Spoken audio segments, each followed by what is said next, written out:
प्रणाम। मैं गायत्री अपने चैनल में आप लोग का स्वागत करती हूँ। दोस्तों, आप लोगों के बीच एक प्यारा सा देवी पचरा गीत प्रस्तुत करने जा रहा। कैसा लगा कमेंट करके ज़रूर बताइएगा। जो गलती हो क्षमा करिएगा। गीत पसंद आए तो लाइक सब्सक्राइब शेयर ज़रूर करिएगा। दोस्तों, मेरा भी सपोर्ट करिए आप लोग।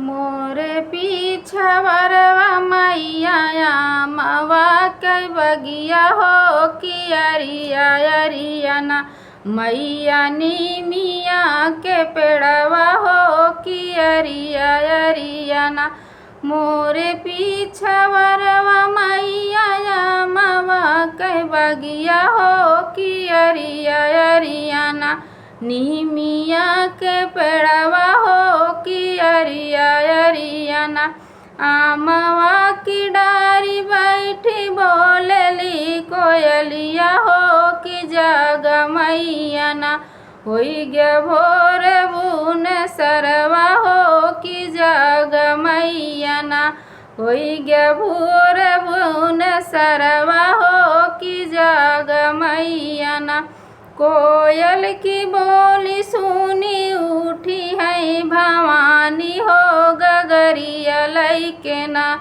मैया पानी भर जाली हो गगरिया लैके मैया पानी भर जाली हो गगरिया लैके भारी के गगरिया मैया धरली कररवा हो कि जो है लगली मालिन के रहिया हो कि जो है लगली हो मालिन के रहिया हो कि जो है लगली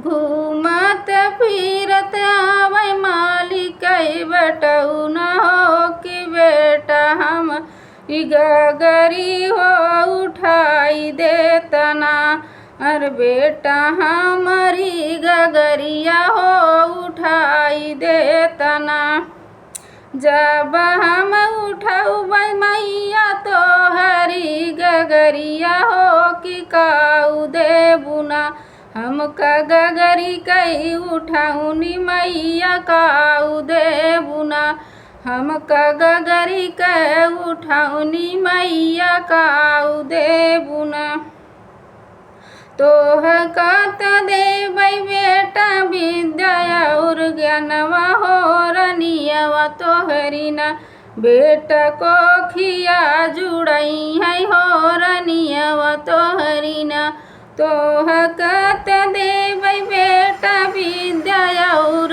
ज्ञानवा हो रनियवा तोहरीना कोखिया जुड़ई है हो रनियवा तोहरीना आन धन से भर रहे तो हरा भंडरवा हो कि खुश रहे ना बेटा तो हर परिवारवा हो कि खुश रहे ना आन धन से भर रहे तो हरा भंडरवा हो कि खुश रहे ना बेटा तो हर परिवारवा हो कि खुश रहे ना।